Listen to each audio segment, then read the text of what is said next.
नमस्कार दोस्तों, आज का क्वेश्चन हमारे पास है। क्वेश्चन TIFR 2017 का है, क्वेश्चन नंबर 102।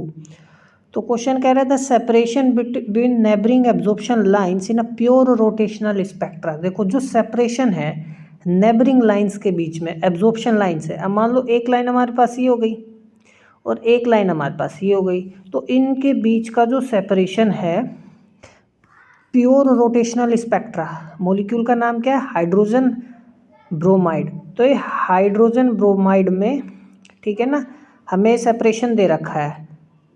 तो कितना है? 2.23 mega electron volt. If this molecule is considered as rigid rotator, molecule को क्या मानना है? एक रिजिड रोटेटर मानना है।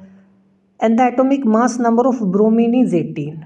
तो देखो इसका तो हम जानते हैं 1 होता है, और ये ब्रोमीन का 80 हो गया। द कोरस्पॉन्डिंग एब्जॉर्प्शन लाइन, वो कह रहा है the corresponding absorption line separation. क्या पूछ रहा है? लाइन सेपरेशन पूछ रहा है इन ड्यूटेरियम ब्रोमाइड। वो कह रहा है कोरस्पॉन्डिंग लाइन सेपरेशन क्या होगा, मतलब जैसे यहाँ पर HBr में है तो DBr में ये लाइन सेपरेशन क्या होगा, ठीक है, in the units of mega electron volt. तो देखो बहुत आसान है, रिजिड रोटेटर कह रहा है, तो रिजिड रोटेटर में जानते हैं दो लाइन के बीच का सेपरेशन कितना होता है? 2b होता है ना। और यहाँ पे देखो ये हाइड्रोजन ब्रोमाइड है, ये ड्यूटेरियम ब्रोमाइड है, इसका मान लेते हैं 2b डैश मान लेते हैं, ठीक है। इसका रिड्यूस्ड मास हमारे पास कितना होगा? म्यू, और इसका रिड्यूस्ड मास मान लेते हैं हम कितना? Mu dash. तो 2b हमें दे रखा है, हमसे 2b डैश पूछ रहा है कि क्या होगा। तो क्वेश्चन करते हैं हम अपना। देखो रिड्यूस्ड मास यदि मैं सबसे पहले निकालूं तो रिड्यूस्ड मास m1 m2 अपॉन में m1 प्लस m2, और यहाँ पे हमारे पास रिड्यूस्ड मास क्या होगा? सेम वही m1 m2 प्लस m2। अब ध्यान से देखो, यहाँ पे हाइड्रोजन है, मास ऑफ हाइड्रोजन, और ये 80 है, यानी 80 गुना है मास ऑफ हाइड्रोजन के, है ना। नीचे दोनों का सम हो जाएगा हमारे पास, यहाँ पे आ जाएगा 81 मास ऑफ इंटू, और यहाँ पे देखो ड्यूटेरियम का 2 गुना होता है, 2 प्रोटॉन होते हैं, तो ये हमारे पास 2mH, इसका तो 80 है ये, ठीक है ना, तो ये 80 गुना है, तो यहाँ पे कितना हो गया? 82 समझ में आया। तो हमारे पास सिंपली कितना है? 80 अपॉन में 81, यहाँ पे म्यू डैश हमारे पास कितना आया? 80 अपॉन में 41। समझ में आ गई बात। तो देखो रेशियो हमारे पास क्या है? रेशियो आ गया म्यू अपॉन में म्यू डैश हमारे पास 80 अपॉन में 81 मल्टीप्लाई 80 में 41, ठीक है ना।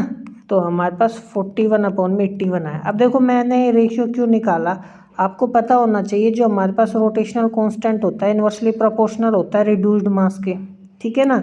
तो यहाँ से हम रिड्यूस्ड मास हमारे, तो हम कैसे लिख सकते हैं? जो ड्यूटेरियम का था रिड्यूस्ड मास, ठीक है, सिंपली ये आ गया हमारे पास। हमसे 2b डैश ही तो पूछा है। अब आप एक गौर से देखो, b डैश अपॉन में b, तो ये हमारे पास कितना है? 81 अपॉन में 41, ठीक है। तो 2, इसको मैं क्या लिख सकता हूँ? 81 इंटू में 41 मल्टीप्लाई में b, ठीक है ना। अब सिंपली देखो मैं दोनों साइड 2 की मल्टीप्लाई कर दूंगा, तो मैं 81 अपॉन में 41 इंटू में 2b आ गया। अब मैंने ये इसलिए किया क्योंकि मेरे को 2b दे रखा है, सेपरेशन हमें कितना दे रखा है? 2.23 कितना है हमारे पास? 2.3 मेगा इलेक्ट्रॉन वोल्ट, ठीक है। तो 2.3 मेगा इलेक्ट्रॉन वोल्ट हमारे पास है। तो सिंपली जब हम इसको काटेंगे तो 0.5061 इंटू 2.23 मेगा इलेक्ट्रॉन वोल्ट, तो हमारे पास आ जाएगा ये, ठीक है ना। तो 1.1287 मेगा इलेक्ट्रॉन वोल्ट आ गया। कैलकुलेशन के लिए आप क्या कर सकते हैं? कैलकुलेटर का इस्तेमाल कर सकते हैं, ठीक है। तो ये हमारा आंसर हो गया। तो मिलते हैं अगले क्वेश्चन में, तब तक पढ़ते रहिए। नमस्कार।